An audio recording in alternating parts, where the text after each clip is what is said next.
영적인 큰 태풍이 지나간 듯한 느낌입니다. 21일간 정말 꿈만 같았던 시간이었습니다. 제가 오림교에서 13년간 사역하면서 이 본당 안에서 다니엘 기도를 드린 적이 한두 번 있는 것 같아요. 서서. 그리고 대부분은 로비나 다른 예배실에서 안내하다가 영상으로 봤습니다. 정말 우리끼리 하는 이야기지만 천당보다 더 들어가기 힘들다는 이 본당 안에 들어와서 제가 은혜를 입어서 맨 앞자리에 앉아서 예배를 드렸어요. 21일 동안. 그러다 보니까 정말 천국에 들어온 것 같더라고요. 앞에 앉아서 찬양하고 말씀 듣고 있는데 제 옆에 강사분이 항상 앉으셨거든요. 근데 그 강사분이 찬양을 열심히 하시다가 이제 앞에 나가서 메시지를 전하시는데 그냥 앉아있다 나가시는 것이 아니라 성경에서 갓 튀어나온 사람처럼 느껴졌습니다. 그분이 하는 삶의 스토리, 삶의 아픔, 간증, 결국 역전의 하나님의 은혜, 그 스토리를 듣는데 제 마음이 정말 천국에 온 것만 같았습니다. 특별히 이 현장 가운데 흥건하게 적셔 있는 수많은 눈물들을 보게 되었어요. 회개의 눈물, 결단의 눈물, 감사의 눈물, 사랑의 눈물이 정말 가득한 시간이었습니다. 기도하는 가운데 이런 꿈을 꾸게 되었습니다. 하나님의 영적인 파도가 우리 가운데 덮쳐서 우리의 심령이 막 일렁이고 있는데 하나님께서 우리에게 허락하신 그 영적인 파도를 오른의 모든 성도들이 함께 타서 그 파도 인하여 더 빨리 가리라 라는 그 찬양처럼 우리 인생 가운데 어떤 아픔과 어려움이 있든지 간에 하나님이 부어주시는 그 파도를 타고 전진해 나가는 오른의 공동체가 되었으면 좋겠다 라는 마음으로 저 역시 간절히 기도했습니다. 여러분, 그렇습니다. 우리는 파도를 일으킬 수 없어요. 하지만 하나님께서 일으키신 파도는 탈 줄 알아야만 합니다. 하나님께서 특별히 교회를 향하여 우리 영혼과 개인 가운데 영적인 거대한 파도를 일으키실 때가 있습니다. 그 기회를 놓쳐서는 안 되는 거죠. 우리는 파도를 일으킬 수는 없지만 하나님께서 파도를 일으켰었을 때 함께 그 몸을 실을 수 있어야만 하는 것입니다. 여러분, 혹시 이런 분들 계시나요? 바닷가 갔는데 몸을 적셔야 되는데 몸을 적시지 않고 저 멀리서 그냥 파도만 바라보는, 안타깝잖아요. 바다에 갔다면 파도를 타기를 원한다면 온몸을 흥건하게 적셔야만 합니다. 하나님께서 은혜를 주시기로 작정하셨으면 우린 그 안으로 뛰어 들어가야 되는 줄 믿습니다. 특별히 여러분, 더욱더 중요한 것은 여러분, 영혼의 각성, 영혼의 부흥을 경험하는 겁니다. 교회적인 부흥, 교회적인 각성도 중요하죠. 근데 여러분, 정말 중요한 것은요, 우리 개인이 그 가운데 빠져서는 안 되는 거예요. 하나님께서 우리에게 은혜 주시기를 원하실 때 정말 우리가, 우리 영혼이, 내 자신이, 우리 가정이 정말 그 하나님의 은혜 가운데 온전히 잠길 수 있는 저 여러분 되기를 축복합니다. 그리고 다니엘 기도가 끝났지만 21일로 끝났지만 그 이후에 더 큰 하나님을 경험하는 거죠. 왜요? 여러분이 21일 동안 하나님에 대해서 얼마나 큰 은혜를 받았는지 모르지만 여러분이 받은 그 은혜보다 하나님은 훨씬 더 크십니다. 훨씬 더 웅장하세요. 여러분이 어떤 큰 은혜를 받았든지 간에 하나님에 비하면 아무것도 아닌 것입니다. 그것을 발단으로 하여 우리가 하나님을 더 크고 더 웅장하게 알아갈 수 있는 오른의 공동체가 되기를 축복합니다. 저는 이것을 부흥이라고 믿습니다. 저는 부흥이란 하나님을 향한 끝없는 목마름이라고 믿습니다. 끝없는 갈증, 그 상태가 바로 부흥인 거예요.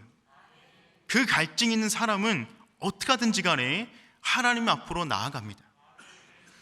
전라북도 고창에 가면 기적의 포도나무라고 불리는 포도나무가 있습니다. 도덕현이라는 분께서 새로운 농법을 가지고 그 기적의 포도나무를 만드셨어요. 근데 여러분, 이 포도를 가만히 보면요, 이 포도가요, 한 나무에서 올라온 겁니다. 4,000송이가 열려 있어요. 전 세계 많은 사람들이 기적의 포도나무라고 이 포도를 보기 위해서 찾아옵니다. 근데 이 나무를 만든 그 기적의 농법이 뭐냐면 탄소 순환법이라는 거예요.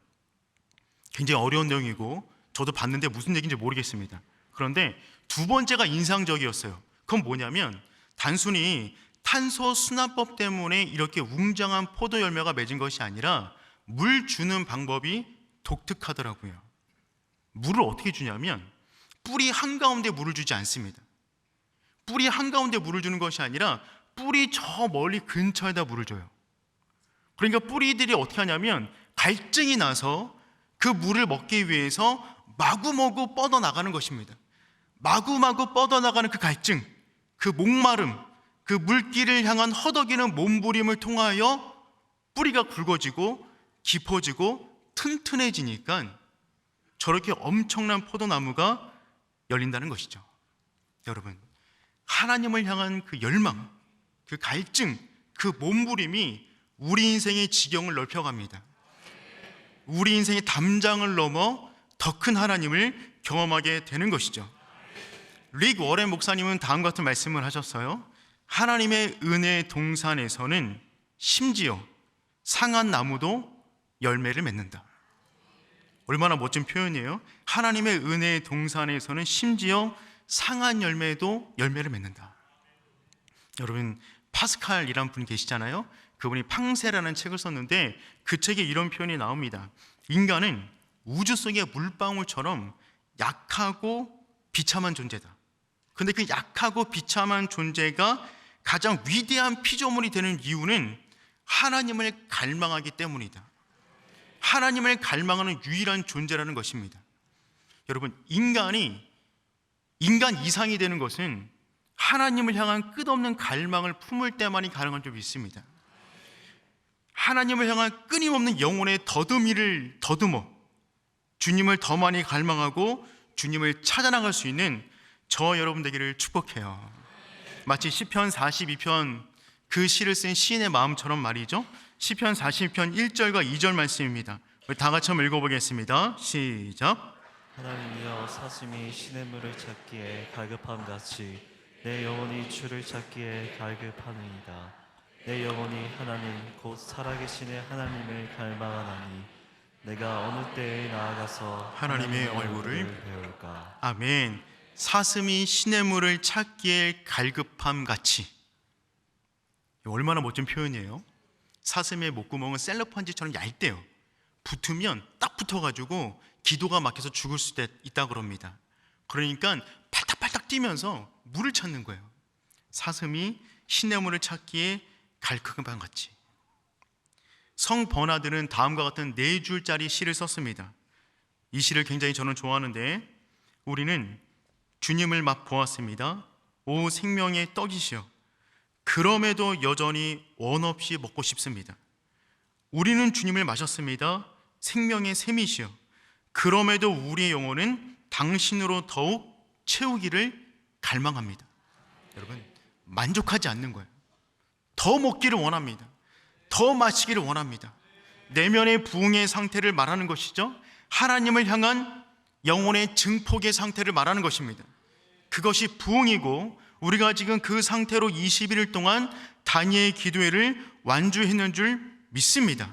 여러분, 다니엘 기도회, 2023년도 다니엘 기도회는 끝이 났지만 우리가 주님을 향한 그 마음은 더욱더 커져 나가는 줄 믿습니다. 그런데 여러분, 우리가 임상적으로 알지만 하나님이 역사하시는 공간에는 사단도 장난질을 칩니다. 큰 은혜 뒤에 항상 큰 시험이 따라오는 것을 우린 알고 있죠. 성경을 보더라도 큰 은혜 뒤에 정말 어려움을 겪었던 수많은 사람들을 보게 됩니다. 오늘 본문이 바로 그와 같은 본문 가운데 한 본문이에요. 성경을 보면 몇 번의 대부흥이 있었던 사건들이 있었습니다.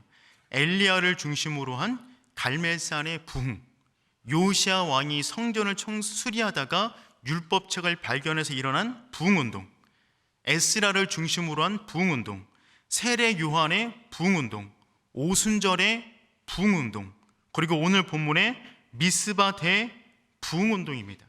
오늘은 그 중에서 우리가 미스바 대 부흥운동을 살펴보고 이 부흥운동 이후에 일어났던 그 경험들을 통하여 하나님께서 우리에게 지금 이 시기 가운데 주시고자 원하는 메시지를 듣는 그런 시간 되었으면 좋겠습니다. 여러분, 먼저 미스바 운동에 대해서 한번 살펴보도록 하겠습니다. 본문은 사사기입니다.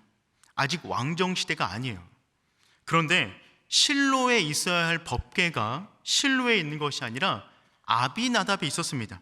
우리 1절 말씀 다 같이 한번 읽어보겠습니다. 시작. 기럇 여아림 사람들이 와서 여호와의 궤를 옮겨 산에 사는 아비나답 집에 들여놓고 그의 아들 엘리야사를 거룩하게 구별하여 여호와의 궤를 지키게 하였더니. 본문의 상황은 다음과 같습니다. 사무엘상 4장에 블레셋과의 전쟁이 일어납니다. 유명한 이 아벡 전투인데요, 블레셋과 1차 전쟁을 치렀어요. 그 가운데 이스라엘이 패배하게 됩니다. 결국 이스라엘 장로들은 한 가지 아이디어를 냈습니다. 여호와의 궤를 가져다가 전쟁을 행하면 우리가 이길 것이다 라고 하는, 외적으로 볼 때는 굉장히 신앙적으로 보이지만 중심으로 살펴보면 굉장히 미신적인 신앙으로 여호와의 궤를 앞세워 전쟁을 나갑니다. 여러분, 신앙적으로 보이지만 하나님은 중심을 보십니다. 외적으로 거룩하게 보인다 하여서 거룩한 것은 아니에요. 결국 어떤 일이 벌어졌냐면 그 가운데 언약궤를 빼앗김과 동시에 이스라엘 3만 명이 전사하게 됩니다. 법궤가 빼앗겨 버렸어요. 그때 사사가 엘리였는데 엘리의 두 아들이었던 홈리와 비느하스는 전쟁에 나갔다가 죽임을 당했습니다. 엘리는 그 소식을 듣자마자 의자에서 뒤로 넘어져 목뼈가 부러져 죽습니다. 그 소식을 들었던 며느리 비느하스의 아내는 자신의 아버님과 그리고 남편이 죽었다는 소식을 듣자마자 임신 중이었거든요. 그 얘기를 듣고 죽어갑니다. 그런데 죽는 그 순간에 아이를 낳았어요. 그 아이는 살았어요.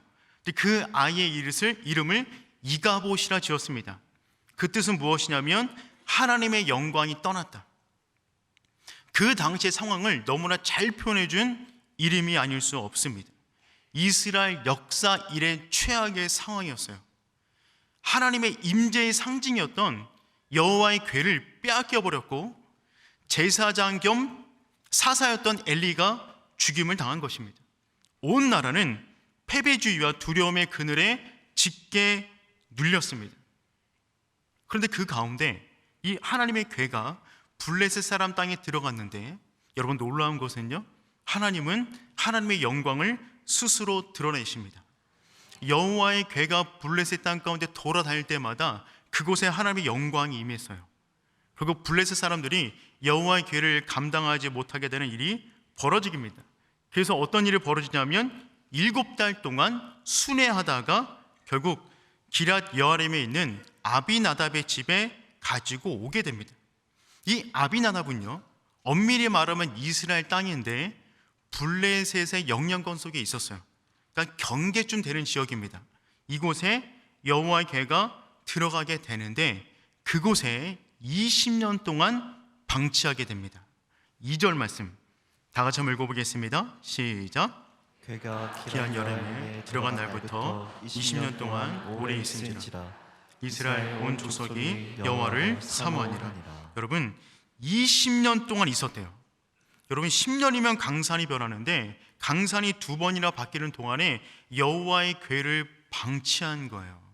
여러분, 무슨 말이냐면 예배가 완전히 무너졌다는 것입니다. 당시 예배는 법궤를 중심으로 예배를 드렸어요. 근데 지금 이스라엘 상황은 어떤 상황이냐면 그 예배를 인도할 제사장도 없습니다. 사사도 없어요. 여호와의 법궤도 없습니다. 그런데 정말 다행인 것은 20년 동안 전쟁이 없었어요. 그러니까 그냥 그럭저럭 그냥 그렇게 20년 세월을 보낸 겁니다. 근데 여러분, 이때 놀라운 일이 벌어져요. 온 족속이 여호와를 사모하게 됩니다. 오늘 본문 말씀 보니까 2절 하반절에 온 족속이 여호와를 사모하니라 라고 표현하고 있어요. 여기서 사모하다라는 뜻은 무슨 뜻이냐면 애통하다, 갈망하다라는 뜻을 지니고 있습니다. 여호와의 궤가 20년 동안 부재 기간 속에 있고 20년 동안 한 번도 제대로 된 예배를 드리지 못하다 보니까 이스라엘 백성 마음 안에 하나님의 궤를 향한, 예배를 향한, 말씀을 향한 애통과 갈망이 일어나게 된 것입니다. 여러분, 이게 무엇이냐면 이것이 하나님의 은혜이고 이것이 복이고 하나님의 부흥이 시작되고 있는 거예요. 하나님을 향한 갈망, 왠지 모르는데 하나님을 향한 갈망이에요. 하나님께서 지금 이스라엘 땅 가운데 부흥의 파도를 치시기 위해서 준비하고 계신 것입니다. 예수님께서 이 땅 가운데 계시면서 말씀하신 복이 있잖아요. 직접적으로 말씀하신 그 복, 그게 무엇입니까? 마태복음 5장 3절부터 6절까지 말씀인데 다 같이 함께 읽어볼까요? 시작.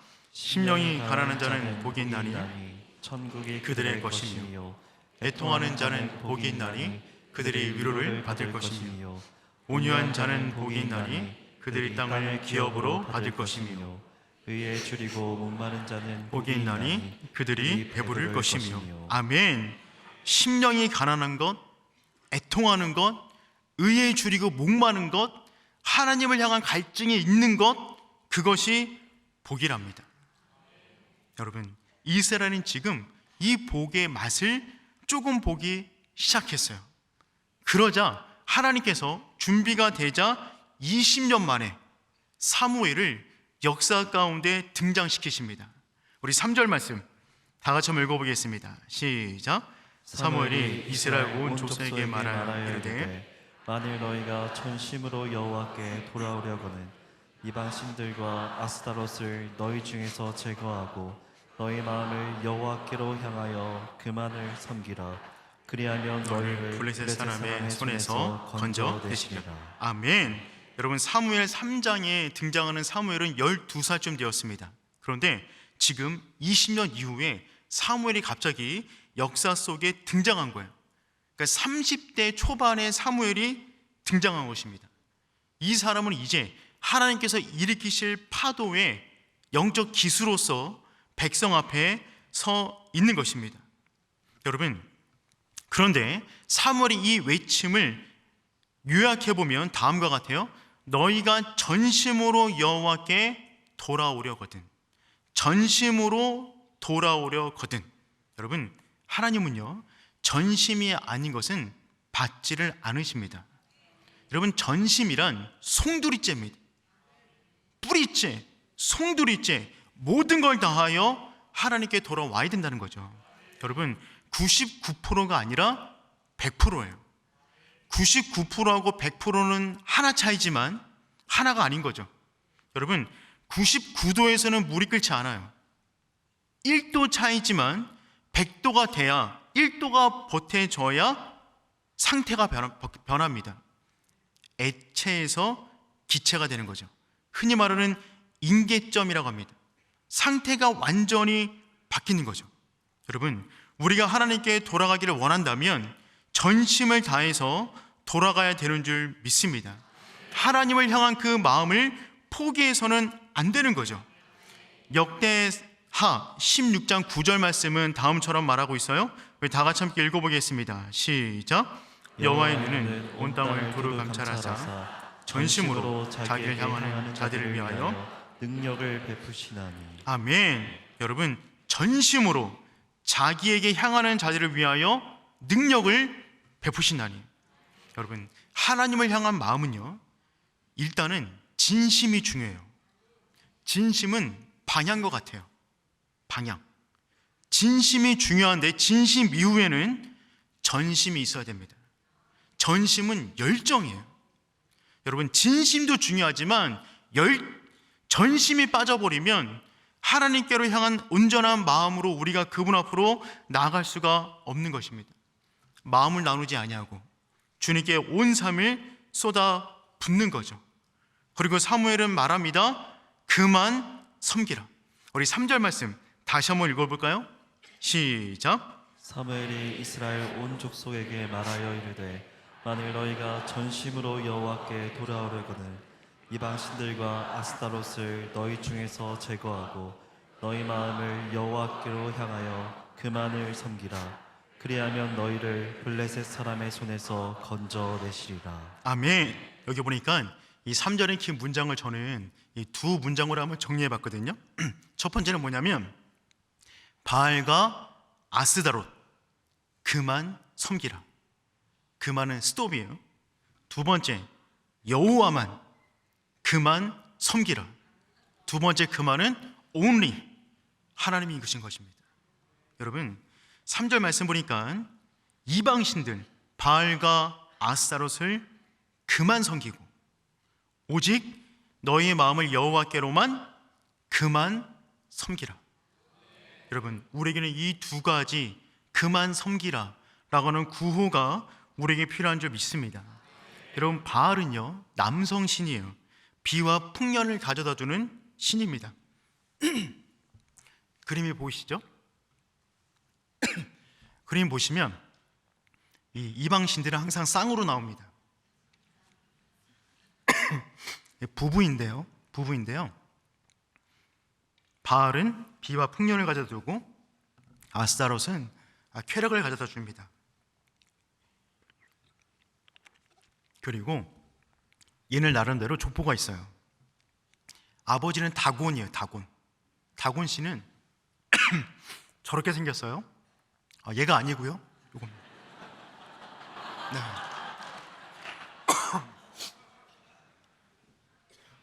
다곤 신의 아내는 아세라입니다. 그러니까 우리가 성경을 보면 늘 등장하는 다곤, 아세라 부부고요. 바알과 아스타롯 부부예요. 근데 여러분 이 다곤 씨는 이 위에는 사람이고 밑에는 이 물고기입니다. 그러니까 마치 이제 인어공주 같은 거죠. 그런데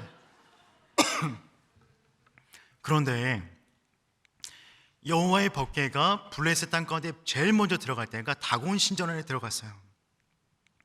그 다곤 신전 안에 들어갔을 때 여호와의 법궤가 그 안에 들어가니까 다곤이 감당할 수 없어서 그의 팔 다리가 끊어집니다.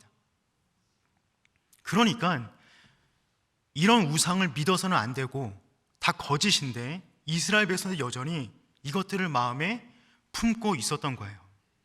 우리 다시 한번 3절 말씀 다시 한번 읽어보도록 하겠습니다. 3절입니다. 시작. 사무엘이 이스라엘 온 족속에게 말하여 이르되 3절 말씀인데요. 다시 한번 읽어볼게요. 시작. 사무엘이 이스라엘 온 족속에게 말하여 이르되 만일 너희가 전심으로 여호와께 돌아오려거든 이방 신들과 아스타롯을 너희 중에서 제거하고 너희 마음을 여호와께로 향하여 그만을 섬기라. 그리하면 너희를 블레셋 사람의 손에서 건져내시리라. 아멘. 이스라엘 백성이 하나님께 대한 마음을 회복했는데 그럼에도 불구하고 그들의 중심 가운데 바알과 아세라를 품고 있었다고 합니다. 여러분 바알은요 그 땅의 권력을 말해요. 재물을 말해요. 아스타롯은 성적인 쾌락과 유혹을 말합니다. 하나님을 믿는데 성전 안에서 그것을 추구하는 거예요.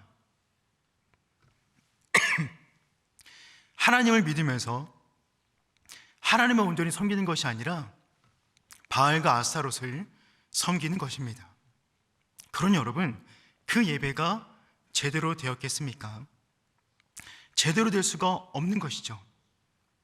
그것을 제거해야 되는데 이스라엘 백성은 온전히 그것을 제거하지 못했던 것입니다.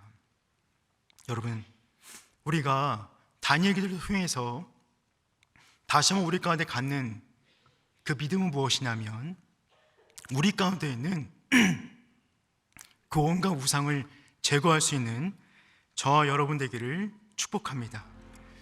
갑자기 다니엘 기도 양질천 목사님 보고 싶네요. 목이 좀 말랐습니다. 여러분 우리가 지금 예배를 드리는데 우리 안에 역시 이 안에서 하나님께 간구하는 것들이 세상의 명예, 힘, 물질, 쾌락, 즐거움이라면 우리 역시 바알과 아스타롯을 품고 이 자리 가운데 나온 것입니다. 그것은 전심이 아닌 거예요. 진심도 아닌 거예요. 하나님이 지금 이스라엘 백성에게 요구하십니다. 너희 가운데 있는 바알과 아스타롯을 제거하라. 여러분, 그것은 때로는 우리의 상처일 수도 있어요. 여러분, 우상이라는 것은 무엇이냐면 하나님과 견주어 놓는 건데, 그래서 하나님보다 내 인생 가운데 더 영향을 미치는 것입니다. 하나님보다 내 삶을 더 힘있게 끌어당기는 것, 내가 하나님보다 더 몰입하는 것, 그것이 우상이에요. 그때로는 내 상처가 우상일 수도 있어요. 하나님이 내가 너를 치유하겠다라고 말씀하시는데 그 상처를 계속 품고 있는 거예요. 때로는 내면의 쓴뿌리가 우상일 수 있습니다. 때로는 미래에 대한 공포가 우상일 수 있어요. 하나님보다 그것을 더 많이 묵상하고 있다면, 하나님께서 요구하신 것은 무엇이냐면 너희가 그 모든 것을 가지고 와서 하나님 앞에 무너뜨리면 내가 블레셋의 손에서 너희를 건지리라. 여러분, 그래서 다니엘 기도에는 우리가 은혜를 받는 시간이기도 하지만 우리 안에 있는 우상들을 파쇄시키는 자리인 줄 믿습니다. 하나님은 자신의 영광을 다른 그 무엇과도 나누기를 원치 않으세요. 하나님은 그분 스스로 위대하신 분이시기 때문에 그렇습니다. 여러분, 그래서 3절 마지막 절에 하나님께서 주신 약속이 무엇이냐면 그리하면 너희를 블레셋 사람의 손에서 건져내시리라. 손이란 영향력을 의미합니다. 여러분, 우리가 세상의 손, 세상의 영향력에서 벗어날 수 있는 유일한 길은 하나님의 손을 붙잡는 것입니다. 이때 중요한 것은요, 여러분, 우리가 블레셋과 싸우는 것이 아니에요. 하나님은 블레셋과 싸우라라고 말씀하지 않으셨어요. 우상을 제거하라. 여러분, 블레셋이 왜 왔죠? 우상 숭배에서 온 겁니다. 근데 이스라엘의 문제점은 무엇이었냐면 일어난 현상과 문제만을 놓고 싸워댔어요. 문제는 우상 숭배에 있는데, 마치 여러분 거대한 댐이 있습니다. 댐에서 구멍이 나서 물이 흐르고 있어요. 그럼 어떻게 됩니까? 댐의 구멍을 막아야죠. 근데 어떻게 하냐면 수건을 가져다가 흐른 물을 훔치고 있어요. 그럼 문제가 해결이 될까요? 안 되죠. 현상이 아니라 근원을 해결해야 됩니다. 이스라엘 백성의 진짜 근원적인 문제는 어디에 있었냐면 그들이 싸움을 못하는 데 있지 않아요. 블레셋이 강한 데 있지도 않았어요. 진짜 문제는 무엇이었냐면 그들의 영혼이 구멍이 난 거예요. 하나님을 전심으로 쫓지 않은 거예요. 그거를 보수해야만 블레셋이 막아지는 것입니다. 여러분, 우리 인생 역시 마찬가지 아니겠습니까? 우리 인생과 일어나는 현상들이 있습니다. 근데 여러분, 우리에게 중요한 것은 그 현상보다 더 중요한 것, 우리 안에 있는 우상들을 파쇄하는 것입니다. 여러분, 근데 그때 놀라운 일이 벌어졌어요. 우리 4절 말씀 다 같이 한번 읽어보겠습니다. 시작. 이에 이스라엘 자손이 바알들과 아스타롯을 제거하고 여호와만 섬기니라. 아멘. 여러분, 20년간 그들의 삶을 붙잡고 있었던 삶의 굴레가 벗겨지는 순간입니다. 여러분, 변화는 정말 한순간에 일어나는 것 같습니다. 여러분, 부흥의 핵심 중에 하나는 무엇이냐면 그것은 우리 의지로 변화되는 것이 아니에요. 여러분, 부흥은요, 우리 의지로 변화되는 것이 아니라 자연스럽게 이루어지는 것입니다. 내가 알지도 모르는 그 순간에 어느 순간 내가 변화되어 있는 거예요. 우리의 의지는 작심삼일도 못 갑니다. 그런데 하나님께서 우리 영혼에 은혜를 주시면 우리가 그냥 어느 순간에 변화되고 있는 거죠. 그렇게 구수한 담배 냄새가 역겨워지기 시작합니다. 그렇게 달고 다녔던 술이 그 욕구 자체가 사라지는 거예요. 특정 대상에 대한 미움, 원망, 세상에 대한 탐욕이 그냥 사라져버리는 것입니다. 그냥 자연스럽게 사랑이 흘러가는 것, 자연스럽게 하나님을 닮아가는 것, 자연스럽게 내 인생이 변화되는 것, 넘쳐 흐르는 그것이 부흥인 것이죠. 이스라엘 백성 마음 안에 이 마음 자기의 의지와 결단으로 나온 것이 아니에요. 그래서 우리 늘 하나님 앞에 나올 때 겸손하셔야 됩니다. 하나님, 나에게 오늘도 은혜를 베풀어 주옵소서. 은혜는 거저 주는 거잖아요. 나의 의지가 아닌 하나님의 일방적인 부어주는 그 은혜, 그걸 통해서 나를 변화시켜 주시옵소서. 그때 사무엘은 사람들을 모읍니다. 우리 5절 말씀 다 같이 한번 읽어보겠습니다. 사무엘이 이르되 온 이스라엘은 미스바로 모이라. 내가 너희를 위하여 여호와께 기도하리라 하매. 아멘. 여러분, 사무엘이 온 이스라엘을요 미스바에 모아놨어요. 그럼 미스바라는 뜻은 파수대라는 의미입니다. 파수대. 꽤 높은 지대에 있어요. 예루살렘 북쪽에 13km 지점에 놓여 있는 꽤 높은 고지에 미스바가 있었습니다. 이 미스바는 이제 파수대라는 곳인데, 여러분, 이 미스바라는 지형 자체가 이스라엘 땅 가운데 영적으로 굉장히 중요한 의미를 지니고 있습니다. 굉장히 중요한 일들이 이 미스바에서 많이 일어났어요. 근데 여러분, 이 미스바가 뭐라고요? 파수대. 되게 좋은 의미잖아요. 근데 좋은 것은 이단들이 다 가져갔어요. 그래서 여러분, 혹시 여러분 집에 파수대라는 잡지 있나요? 길거리 가다 보면 그거 나눠주는 분들 계세요. 그거 막 읽으시고 은혜 받으시면 안 됩니다. 그거 여호와 증인들이 주는 거예요. 파수대. 좋은 건데 이단들이 이름을 선점해 갔어요. 그래서 6절 말씀에 어떤 일을 행하냐면 회개 기도하는 일이 벌어집니다. 우리 6절 말씀 다 같이 한번 읽어보겠습니다. 시작. 그들이 미스바에 모여 물을 길어 여호와 앞에 붓고 그날 종일 금식하고 거기에서 이르되 우리가 여호와께 범죄하였나이다 하니라. 사무엘이 미스바에서 이스라엘 자손을 다스리니라. 아멘. 이곳에 물을 부었습니다. 이것은 무슨 말이냐면 마음을 다 쏟았다는 얘기예요. 전심을 다했다는 얘기입니다. 그리고 그곳에서 종일 금식하여 하나님께 범죄하였다며 회개 기도를 드리고 있어요. 여러분, 회개는 즉시 이루어져야 하며 그 상태는 지속되어야만 합니다. 한 번 이루어진 회개는 지속돼야 되는 거예요. 여러분, 회개라는 것은 우리의 마음을 하나님께로 고정시키는 망치와 목과 같은 역할을 감당합니다. 그러므로 돌아선 사람들이 있다면 반드시 그 마음을 다시 붙잡아서 회개하여 우리의 마음을 하나님께 못 박아야 하는 것이죠. 이 미스바테의 운동은 이스라엘 역사 가운데 손꼽히는 부흥운동이었어요. 20년간 영적인 잠을 깨웠던 이스라엘 백성의 영혼을 깨우는 확성기와 같았습니다. 마치 여러분, 우리가 21일 동안 다니엘 기도를 통해서 경험한 것 같은 그러한 일들이었습니다.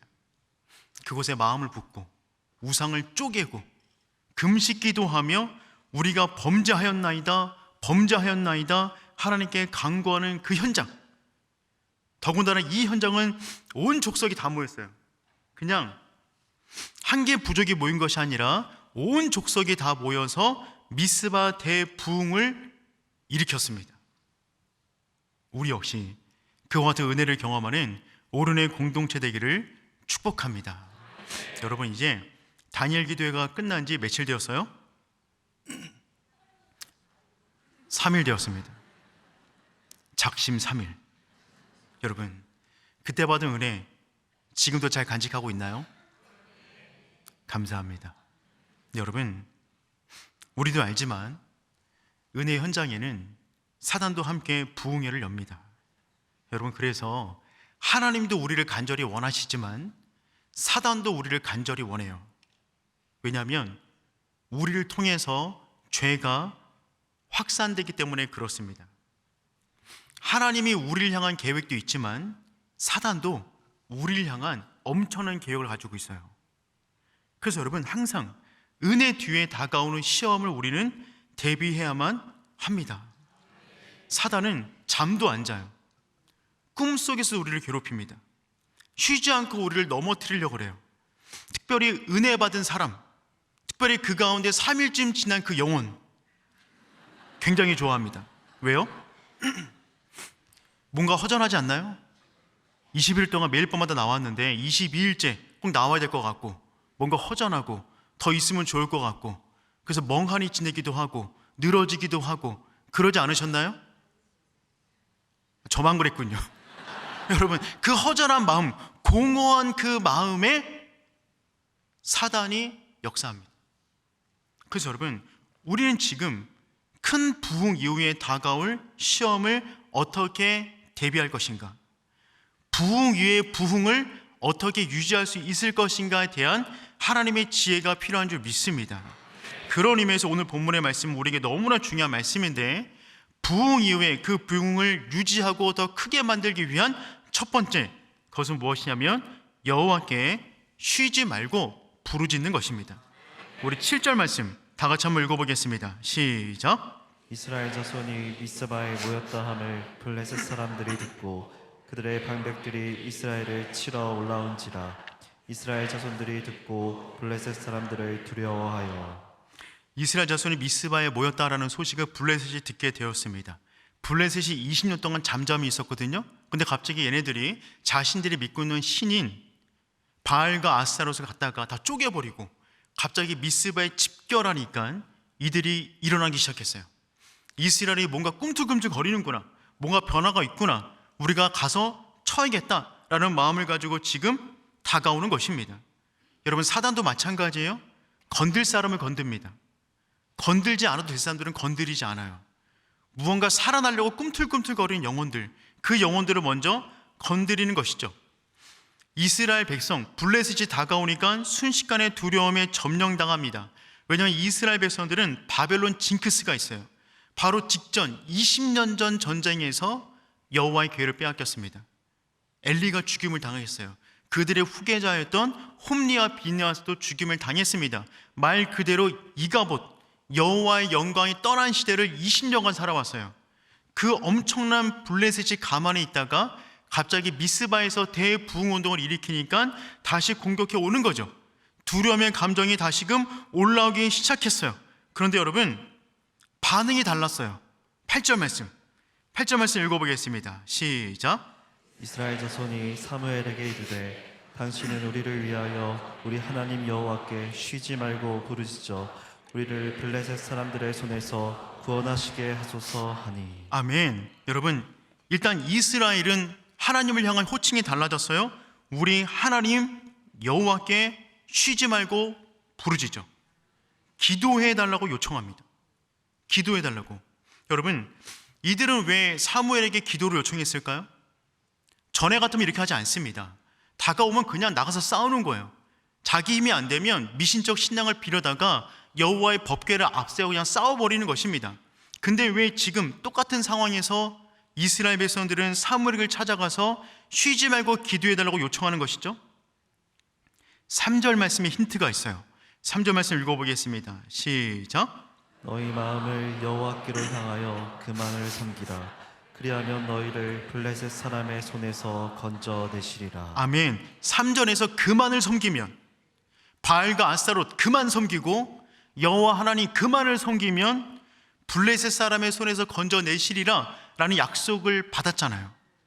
그 약속을 기억하여 사무엘에게 나와서 쉬지 말고 기도해달라고 요청하는 것입니다. 즉, 이들은 위기의 순간에 하나님의 바로 그 말씀을 기억한 거예요. 여러분, 위기의 순간에 떠올려지는 말씀이 있는 그 영혼은 살아있는 영혼인 줄 믿습니다.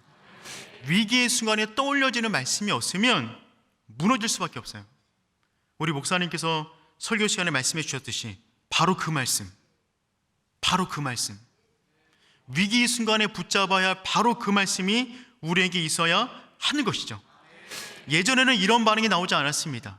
예전에는 두려움에 벌벌 떨고 자기 힘으로 그냥 막 나가서 싸웠어요. 근데 지금은 두려우니까 하나님께 매달리는 거예요. 일어나는 현상은 동일한데 반응 자체가 바뀌었어요.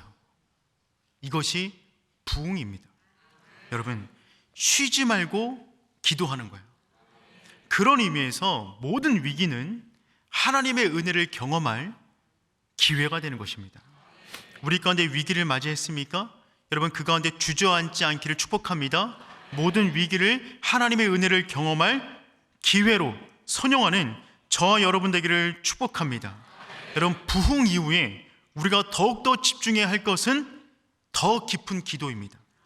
21일 동안 뜨겁게 기도했다면 이 열기가 이어져서 더욱더 뜨겁게 우리 영혼이 기도로서 불타올라야 하는 줄 믿습니다. 그러므로 기도는 최후의 수단이 아니라 최초의 수단이어야만 합니다. 모든 것을 기도로 앞세우는 거죠. 여러분, 우리들의 인생은요, 기도가 가는 데까지만 갑니다. 항상 기도가 앞섭니다. 기도가 앞서고 인생이 따라가는 거예요.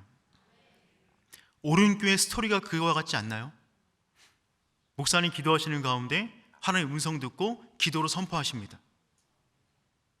그리고 교회가 따라가잖아요. 기도한 만큼 가는 겁니다. 우리 인생 역시 마찬가지입니다. 우리가 기도하는 것만큼 우리 인생의 지경이 넓어지는 줄 믿습니다. 그럼 여러분, 부흥 이후에 다가오는 그 모든 위기 가운데 우리가 반응을 더 깊은 기도로 하나님께 올려드릴 수 있는 오륜의 공동체 되기를 축복합니다. 두 번째는요, 온전한 예배를 드리는 것입니다. 여러분, 사무엘은 위기의 순간에 기도 먼저 하지 않았어요. 그는 온전한 예배를 먼저 드립니다. 우리 9절 말씀 다 같이 한번 읽어보겠습니다. 시작. 사무엘이 젖먹는 어린 양 하나를 가져다가 온전한 번제를 여호와께 드리고 이스라엘을 위하여 여호와께 부르짖음에 여호와께서 응답하셨더라. 아멘. 사무엘은 바로 기도하지 않았어요. 그는 먼저 온전한 예배를 드립니다. 여러분, 기도 이전에 기도를 받으시는 하나님과의 관계를 먼저 회복하는 거예요. 기도라는 것은 하나님과 인격적인 대화를 나누는 것이기 때문에 하나님과 관계를 먼저 풀고 그 다음에 기도 속으로 들어가는 것입니다. 바벨론이 코앞까지 쳐들어왔어요. 그런데 그냥 예배를 드리고 있는 거예요. 다급한 그 순간에 여러분, 다급한 일을 만나면 가장 먼저 포기하는 것이 예배일 수 있습니다. 다급한 일을 만나면 기도 시간이 가장 먼저 줄어들고 예배를 포기하는 분들이 많이 있어요. 근데 여러분, 사무엘은 그 순간에 끝까지 하나님께 온전한 예배를 드립니다. 여러분, 온전한 예배를 드렸다는 말은 무슨 말이냐면 이전에 20년 이상의 예배는 온전한 예배가 아니었다는 거예요. 바로 직전의 사사가 엘리였고 그의 두 아들은 홈리와 비느하스였습니다. 이들은 예배를 돕는 일을 감당했는데 예배를 돕는 것이 아니라 예배를 망치는 자들이었어요. 홈리와 비느하스는 하나님의 성물을 누가 가져오면, 짐승을 잡아다 오면 그것을 먼저 불태운 다음에 일부를 제사장이 먹어야 되는데 이들은 불 태우기도 전에 육회를 좋아했나 봐요. 태우기 전에 센 거를 달라는 거예요. 자기가 좋아하는 부위를. 그걸 내가 먼저 날 것으로 먹겠다. 안 된다 그러면 강제로 빼앗아 버렸습니다. 그리고 회막에서 수종드는 여인들과 성적인 관계를 맺어요. 예배를 수종드는 사람들이 이 정도였으면 예배를 드리는 사람들은 어땠을까요? 온전한 예배가 아니었던 것이죠. 근데 사무엘은 이 순간에 20년 만에 여호와의 법궤도 없는데 실로도 아닌데 온전한 예배를 드립니다. 그 모습 보니까 젖 먹는 어린 양 하나를 가져다가 온전한 예배를 드렸다고 합니다. 여러분, 20년 만에 드린 예배예요. 송아지 한 10마리는 잡아야 되는 거 아닌가요? 20년 만에 드린 예배인데 젖 먹는 어린 양 하나입니다. 학자들은 젖 먹는 어린 양을 난 지 8일 된 정도의 어린 양으로 봅니다. 한 요만한 거죠. 양이라는 존재 자체가 자기 힘으로 어떤 것도 할 수 없는 절대 의존의 상태잖아요. 그런데 이 젖 먹는 어린 양은 정말 절대 의존의 동물인 거죠. 근데 그것을 하나님께 드립니다. 언약궤도 없어요. 실로도 아니에요. 너무나 작은 것이지만 전심으로 진심으로 드립니다. 하나님은 그 예배를 받으셔서 하나님의 초자연적인 개입을 이루세요. 여러분, 그러므로 예배란 크기의 문제가 아니라 중심의 문제인 줄 믿습니다. 온전한 예배란 우리가 하나님께 얼마나 많은 것을 드렸냐의 문제가 아니라 우리가 얼마나 하나님 앞에 진심으로 나왔냐 하는 문제인 것이죠. 여러분, 목회를 하면서 삶의 위기를 당한 많은 분들을 보았습니다. 그리고 그분들의 인생을 보다 보니까 때로는 이 사람의 문제가, 이분의 문제가 어떻게 될지 대충 예상이 되는 그런 그림들이 있더라고요. 어떤 분들은 위기를 만나면 가장 먼저 예배를 빠지세요. 예배를 줄이세요. 기도를 줄이세요. 근데 어떤 분들은 위기를 만났는데, 그런 위기를 만났는데도 여전히 예배 자리에 앉아 계세요. 그런 위기를 만났는데도 여전히 기도하세요. 그러니 여러분, 하나님이 그 영혼에게 하나님의 일을 시작하지 않으시겠습니까? 여러분, 부흥 이후에 위기를 만났다면 우리가 마땅히 있어야 될 그 자리, 예배의 자리를 지킬 수 있는 저와 여러분 되기를 축복합니다.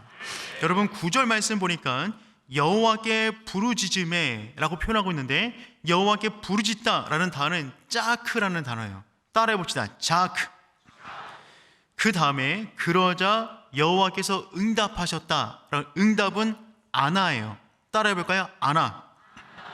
여러분, 짜크하면 아나가 반드시 있습니다. 성경에 나와 있는 가장 분명한 공식이에요.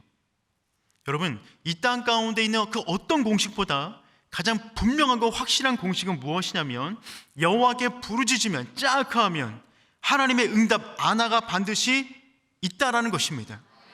근데 또 하나의 공식이 있어요. 짜크하지 않으면 아나도 없어요. 이 공식은 쌍으로 갑니다. 짜크하면 아나가 있지만 짜크하지 않으면 아나도 없는 거죠. 10절 말씀 다 같이 한번 읽어보겠습니다. 시작.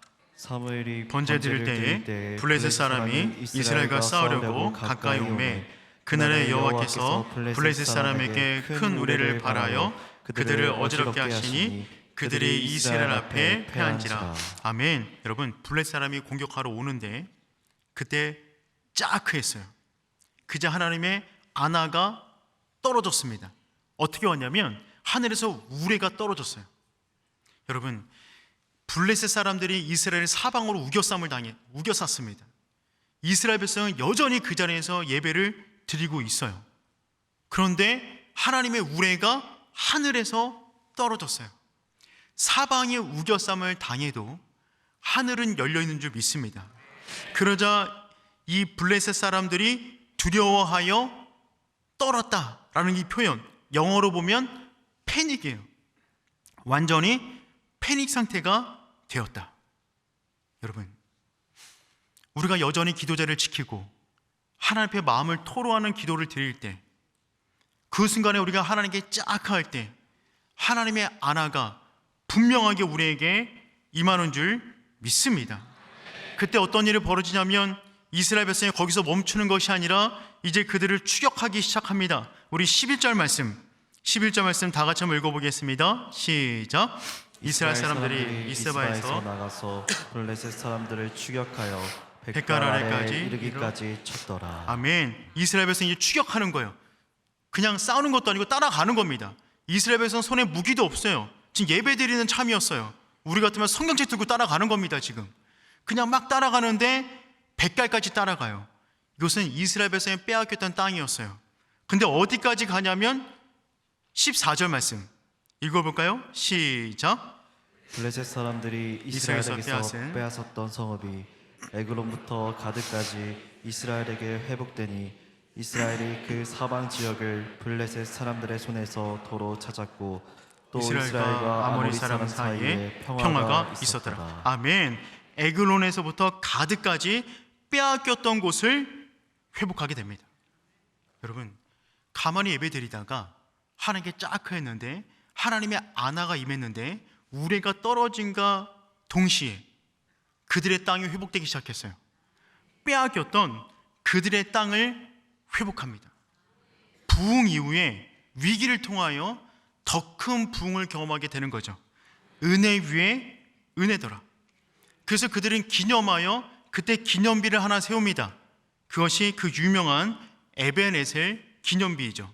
우리 12절 말씀 읽어보겠습니다. 시작. 사울이 돌을 취하여 미스바와 센 사이에 세워 이르되 여호와께서 여기까지 우리를 도우셨다 하고 그 이름을 에베네셀이라 하니라. 아멘. 사무엘은 그날을 기념하여 그곳을 에벤에셀이라는 기념비를 세우게 됩니다. 여기까지 우리를 도우셨다. 에벨은 돌이란 뜻입니다. 에셀은 도움이란 뜻이에요. 그러니까 도움의 돌인 것이죠. 그런데 여러분, 이 에벤에셀은 어떤 곳이냐면 예전에 20년 전에 여호와의 법궤를 빼앗긴 곳입니다. 아벡 전투가 벌어졌을 때 여호와의 궤를 빼앗겼던 그 전투의 현장이 어디냐면 에벤에셀이었어요. 그런데 지금 이 순간에 하나님께 짝 했더니 하나님의 아나가 왔는데 어디까지 왔냐면 여호와의 궤를 빼앗겼던 그 장소에 하나님께서 영적인 자존감을, 승리를 회복해 주셔서 그곳에 에벤에셀의 기념비를 세우게 해주신 것입니다. 즉 쓰러진 그곳에서 다시 세워주신 거예요. 상처받은 그곳에서 회복시켜 주신 거예요. 하나님의 백성들의 잃어버린 영적인 자존감을 넘어진 그 자리에서 회복시켜 주신 것입니다. 여러분, 부흥 이후에 위기를 만날 수 있지만 우리가 여전히 기도하며 여전히 예배자리를 지키며 그 가운데 하나님께 부르짖을 때 하나님께서는 그 모든 위기의 자리가 우리 가운데 위기로 끝나는 것이 아니라 더 큰 하나님의 은혜를 불러올 놀라운 영적인 거점으로 삼으실 줄 믿습니다. 우리가 그 믿음을 가지고 다니엘 기도의 21일이 끝났지만 여전히 우리 영혼 가운데 영적인 파도가 일어나고 그 파도를 힘입어 하나님께서 원하신 지점까지 더 빨리 나아갈 수 있는 저와 여러분 되기를 축복합니다. 우리 그런 마음 가지고 다시 한번 찬양하도록 할게요. 우리 마음이 상한 자를 우리 다시 한번 믿음으로 가지고 믿음의 고백으로 한번 고백했으면 좋겠습니다. 이 찬양의 후렴 부분 보면 이런 말씀이 있어요. 의에 줄이고 목이 마르니 성령의 기름 부으소서. 의에 줄이고 목이 마르니 내 잔을 채우소서. 여러분, 여전히 우리는 목말라야 됩니다. 여전히 우리는 갈증을 느껴야 돼요. 20일 동안 정말 엄청난 하늘의 축제를 경험했지만 여기서 멈추는 것이 아닙니다. 하나님 더 목마릅니다. 더 갈증을 느끼길 원합니다. 그 갈증을 더하여 주시옵소서.